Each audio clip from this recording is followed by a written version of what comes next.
माननीय कोर्ट जबलपुर ने दिए हुए हैं, उसके अलावा भी अभी डबल बेंच में 15 जून को, जी हां 15 जून 2026 को कुछ हियरिंग्स होने वाली हैं। इसमें कुछ नॉट सिलेक्टेड स्टूडेंट्स हैं, कुछ आरसीआई वाले हैं, कुछ आपके सिलेक्टेड कैंडिडेट्स हैं। इन सब ने मिलकर कहीं ना कहीं, देखिए अभी सिलेक्टेड कैंडिडेट वालों ने भी केस लगाना शुरू कर दिए, जबकि अगर आपका कुछ समस्या होती है, प्रॉब्लम होती है तो केस लगाना बनता है, लोगों ने लगाए भी थे। लेकिन अभी अब नए नए केस लगा लगा के, और क्या है कि उसको भर्ती को उलझाने की कोशिश कर रहे हैं कि ऐसा कर दो वैसा कर दो। भैया देखो, ऐसा है कि जो माननीय कोर्ट हमेशा न्याय की बात ही करता है, अपने बात करने से या अपने हिसाब से भाई हम तो ऐसा कर देंगे, हम तो वैसा कर देंगे, ऐसा नहीं होता है। वर्षों से हम काम कर रहे हैं, 25 सालों की प्रैक्टिस कर चुके हैं हमारे वरिष्ठ वकील, साथ में मैं भी रहा हूं, कम से 10-15 साल से उनके साथ में मैं भी हूं।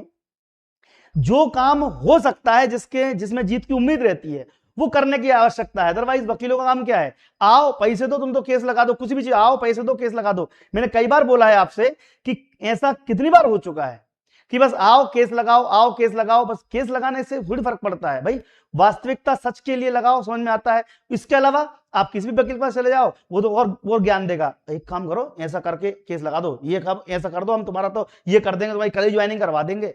और क्या बोलूं मैं आपको। लेकिन लोग नहीं मानते हैं, फिर फंसते हैं। फिर क्या होता है कि आज 5,000 लाओ, अब फिर से लाओ 2,000, फिर लाओ 1,000, फिर 500 रुपए लाओ, यानी बार बार पैसे मांगना शुरू कर देते हैं। ऐसे कई बच्चों के साथ हुआ है फ्रॉड, वही बच्चों के साथ हुआ है। लेकिन होता क्या है कि जब हमने कोई काम करवाया बच्चे का, तो वन टाइम फीस फिक्स कर ली जाती है। सर इससे ज्यादा 1 रुपए नहीं दूंगा मैं वकील साहब को बोलता हूं इस पर, अब 1 रुपए ज्यादा नहीं दूंगा सर।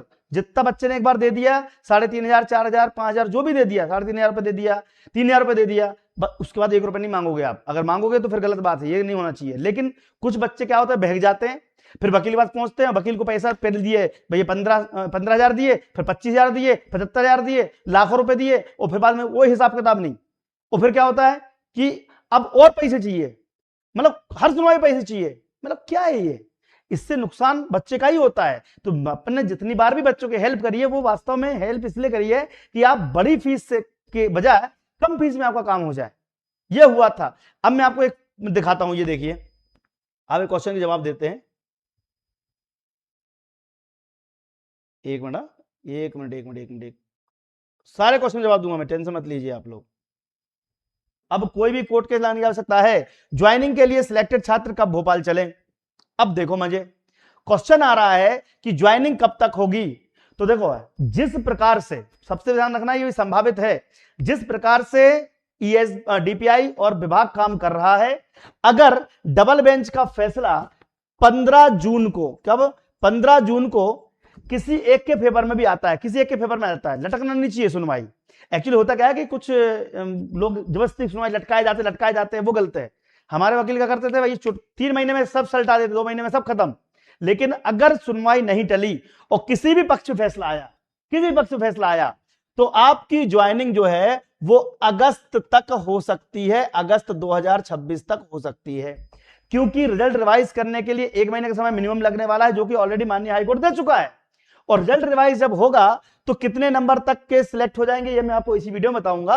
और रिजल्ट रिवाइज कब तक हो सकता है, तो जुलाई तक हो सकता है। कब तक हो सकता है आपका, जुलाई 2026 तक ये हो सकता है। और अगस्त में आपकी ज्वाइनिंग हो सकती है, प्रक्रिया शुरू होगी, मतलब अगस्त सितंबर तक चली जाए, मान सही, अगस्त सितंबर तक भी हो सकती है, क्योंकि ज्वाइनिंग अगस्त में शुरू होगी, अगस्त सितंबर। अब ध्यान रखिएगा कि अगस्त सितंबर तक ज्वाइनिंग होने की संभावना है। लेकिन तब जबकि आपका ये जो फैसला है, अब लोग एआई लगा रहे हैं, ये केस लगा रहे हैं, वो केस लगा रहे हैं, लगे जा रहे हैं, तो भाई ऐसे में तो दिक्कत आने वाली है। तो हम चाहते हैं कि जो सिलेक्टेड स्टूडेंट हैं, अब मेरा क्या मानना है कि आरसीआई वालों का अपना पोर्टल चलने दो या उनकी ज्वाइनिंग होने दो, लेकिन जो हमारे नॉर्मल स्टूडेंट्स हैं, जो सामान्य डीएड वाले हैं, उनकी ज्वाइनिंग प्रक्रिया शुरू की जाए। इसके लिए मैं क्या कर रहा हूं वो भी बताऊंगा आपको। अब कितने नंबर तक सिलेक्ट हो जाएंगे, तो मैं आपको इसके बारे में जानकारी अलग से पेज पे देनी पड़ेगी। आरसीआई वाला पोर्टल कब खुलेगा, तो ये खुल जाएगा आपका जून के लास्ट में, जून के अंत सप्ताह में, या फिर जुलाई के फर्स्ट वीक में। ठीक है, जुलाई के फर्स्ट वीक में, जून के अंत में खुल जाएगा, सही है। तभी जून में आपका रिजल्ट रिवाइज होकर आएगा, तो जून के अंत में ये खुल जाएगा। ज्वाइनिंग के लिए सिलेक्टेड कैंडिडेट को हम भोपाल ले जाना चाहते हैं। हम चाहते हैं कि ये लोग तो भर्ती प्रक्रिया आगे बढ़ाते रहेंगे। लेकिन चूंकि माननीय हाईकोर्ट जो है, उन्होंने बोल रखा है कि कुछ दिनों तक, आपको मालूम है कुछ दिन यानी कि लगभग 3 महीने का समय दिया था, उसमें से 1 महीना तो निकल ही गया है, तो 2 महीने, तो जून जुलाई अगस्त, जून जुलाई 2 महीने हम रुकेंगे। अगस्त में हम भोपाल चलेंगे। अगस्त में मैं स्वयं आपके लिए ज्वाइनिंग के लिए भोपाल चलूंगा। अगस्त में क्यों चलूंगा बताता हूं मैं आपको। अगस्त 2026 में इसकी डेट हमारी पूरी कोर कमेटी तय करेगी। जितने बच्चे ज्वाइनिंग वाले बच्चे परेशान हो रहे हैं, तड़प रहे हैं ज्वाइनिंग के लिए, चिंता मत करो, दिनेश ठाकुर है आपके साथ, अभी चिंता मत करो।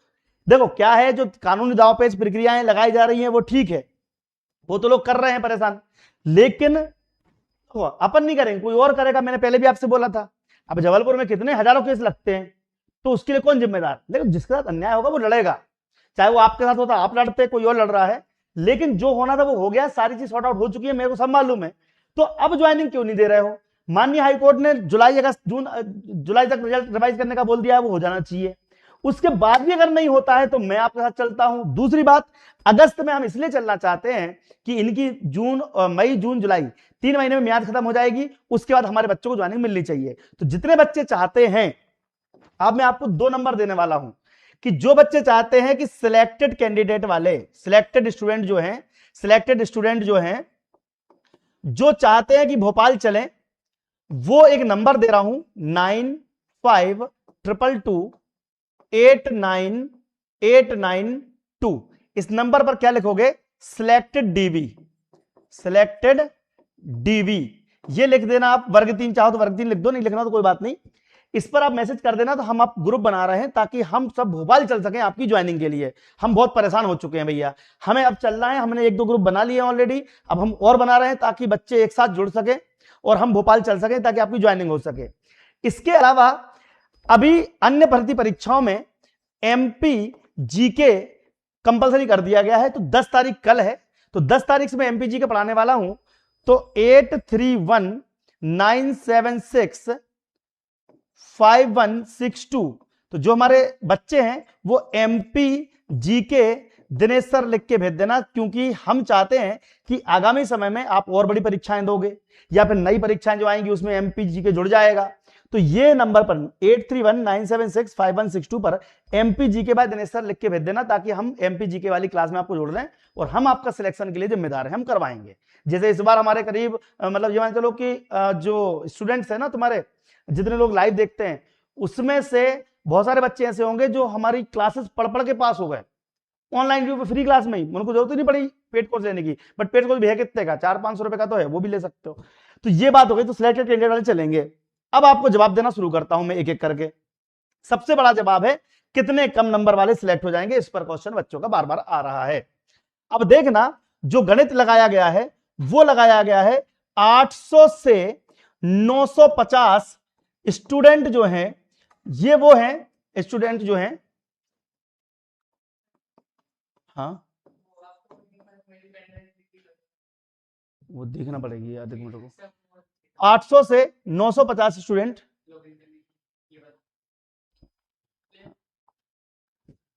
इतने स्टूडेंट्स हैं जो 7.7 कंडिका की वजह से, जी हां, की वजह से क्या हो रहे हैं, ये बाहर हो सकते हैं, क्योंकि इतने लोग हैं जिन्होंने गलती कर रखी है अभी भी, जिनका सिलेक्शन हो चुका है। ये अभी तक आंकड़ा निकल कर आया है, इससे ऊपर नीचे भी हो सकता है।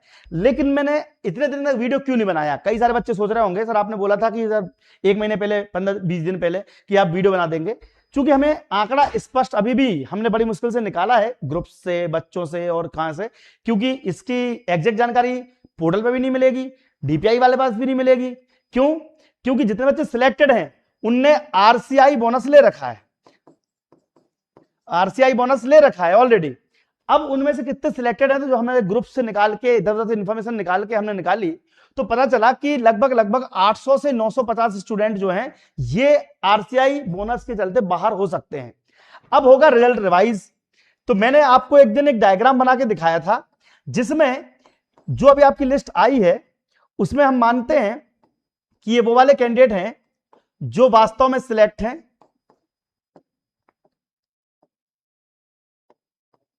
ठीक है, और ये वाले कैंडिडेट हैं जिन्होंने गलत तरीके से क्या ले लिया है, पोजीशनिंग ले ली है, आरसीआई ले लिया है। मैंने हालांकि वीडियो बना दिया था, पूरा वीडियो देख लेना आप लोग। ये कौन से हैं वास्तव में सिलेक्टेड हैं, और ये कौन से हैं जो गलत तरीके से गलती से सिलेक्ट हो गए हैं। ठीक है, अब ये गलती जो सिलेक्ट हो गए हैं ये होंगे क्या, बाहर होंगे। जब ये बाहर होंगे तो आपके यहां पर नए स्टूडेंट घुस जाएंगे, जो सिलेक्टेड नहीं थे वो स्टूडेंट एंट्री ले लेंगे। तो ये जो एंट्री ले लेंगे तो लगभग 800 से 900 पोस्ट अगर खाली होती हैं तो आपकी हर कैटेगरी में। अब देखो यहां पर एक और समस्या आ रही है, कुछ लोग बोलते हैं सर आप स्पष्ट क्यों नहीं बताते हो कि 2 नंबर कम वाले या 2 परसेंटाइल कम वाले एंट्री ले लेंगे।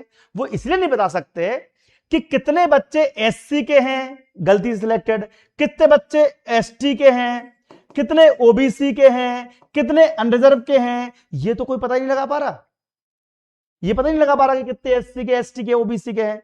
तो हर कैटेगरी में जी हां क्या हो रहा है कि जब तक ये आंकड़ा नहीं आता है, लेकिन अभी जो हमारे पास लिस्ट आई है जिसमें इतने लोग हैं जिन्होंने करे, इसमें करीब करीब कितने 75 लोग कितने हैं एसटी वाले हैं।